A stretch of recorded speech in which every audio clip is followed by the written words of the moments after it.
সাবধান সাবধান সাবধান, জঙ্গলে নেমেছে ভয়ঙ্কর বিপদ।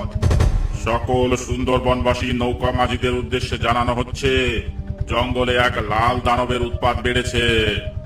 কেউ কোনো পর্যটকদের নিয়ে ঝড়খালি থেকে মরিচঝাপি রেঞ্জের মধ্যে প্রবেশ করবে না। সেখানে পর্যটক ও মাঝিদের জন্য জানের ঝুঁকি আছে। ওদিকে যাওয়া কিছুদিন বন্ধ রাখতে হবে। যদি কেউ এই রেঞ্জের মধ্যে ধরা পড়ে, তাকে নৌকা সহ গ্রেপ্তার করা হবে, সঙ্গে 500 টাকা জরিমানা করা হবে।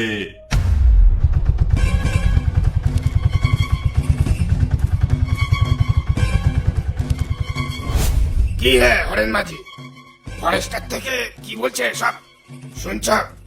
তাই তো দেখছি, এমনিতে দুটো পয়সা কামাতে পারছি না, তার উপর আবার জঙ্গলে লাল দানব। এমন চলতে থাকলে কি করে বাঁচবো আমরা, বল তো দেখি নগেন।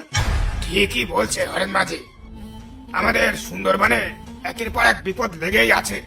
কখনো ঝড়ের তাণ্ডব, কখনো বাঘের তাণ্ডব, আবার কখনো ডাকাতের তাণ্ডব। এভাবে কি বাঁচা যায়?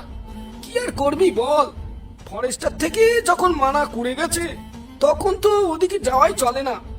দুটো টাকা কামাতে গিয়ে শেষে জান নিয়ে টানাটানি বাঁধবে। একেবারে ঠিক কথা বলেছেন হরেন মাঝি, কিন্তু ওই লাল দানবটা আবার কি? সেটা তো বলতে পারবো না, গিয়ে একবার দেখে আসলে হতো, কিন্তু যাবো কি করে? ওখানে গেলেই তো বলছে নৌকা সমেত আটক করবে। আরে হরেন মাঝি, ওই বিপদের মধ্যে না গেলেই হলো, এতে এত ভয় পাওয়ার কি আছে?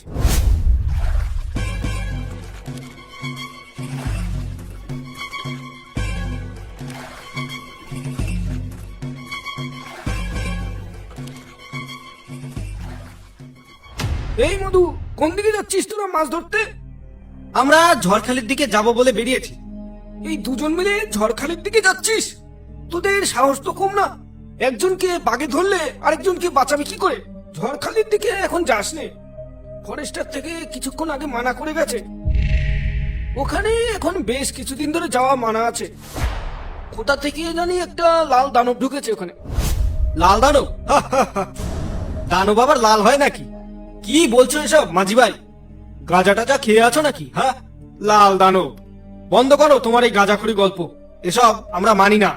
আমার কথা শোন মধু, মরিচঝাপির দিকে বা ঝড়খালির দিকে এখন খুব বিপদ, তুই বরং অন্যদিকে যা। আরে মামা চুপ করো তো তুমি।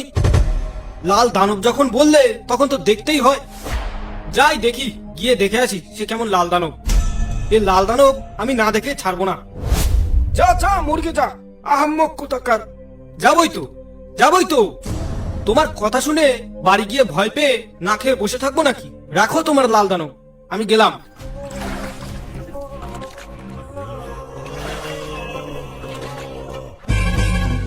বুঝলে জগৎ ভাই, কদিন ধরে খুব ঘুরতে যাওয়ার ইচ্ছা করছে। চলো না কোনো জায়গা থেকে একটু ঘুরে আসি। ঘুরতে যাবে বলছো? একদিন গেলেই হলো। তো কোথায় যাবে ঘুরতে? আমার এই শহর অঞ্চলে ঘুরতে তেমন অত ভালো লাগে না। আমার ভালো লাগে গ্রাম, জঙ্গল, নদী, খাল, নৌকা, নদীর হাওয়া, এই সব। কোনো গ্রাম জঙ্গল এলাকায় গেলে একটু ভালো হয়।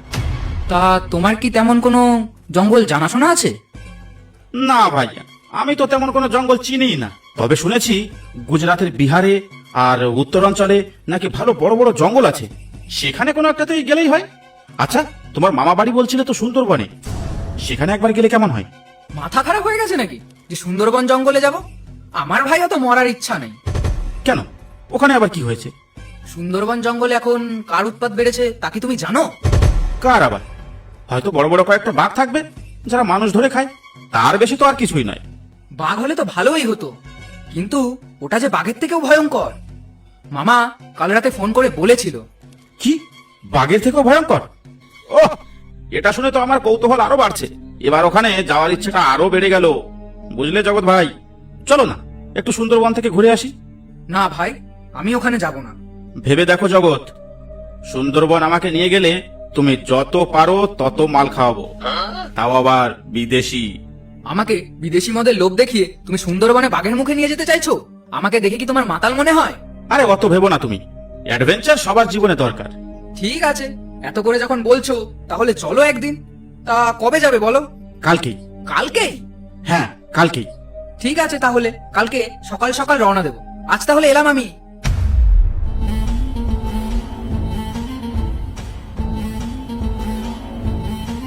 ও মাঝি দাদু, বলছি আমাদের একটু মরিচঝাপির দিকে ঘুরতে নিয়ে যাবে? তা মরিচঝাপের দিকে নিয়ে গেলে কত টাকা দেবে বাবু? তা আপনি কত টাকা নেবেন সেটা আগে বলুন। নগেন, তুই কি ভুলে যাচ্ছিস মরিচঝাপির দিকে যাওয়া বারণ আছে? ওদের নিয়ে মরিচঝাপি যাস নে। ওই জঙ্গলে কিন্তু লাল দানব আছে, ওর পাল্লায় পড়লে কিন্তু আর রক্ষে নেই, একেবারে হাড় মাংস চিবিয়ে খাবে। আরে রাখো তোমার বিপদ। এই আপনি চটপট উঠে আসেন তো নৌকায়। দাদু, ওখানে কোনো বিপদ হবে না তো? আরে ধুর, আমি আছি তো, অত ভয় পাচ্ছিস কেন? ভাগ্য ভালো থাকলে ওই লাল দানবের সঙ্গে আমাদের দেখা হয়েও যেতে পারে। ঠিক আছে, চলো তাহলে।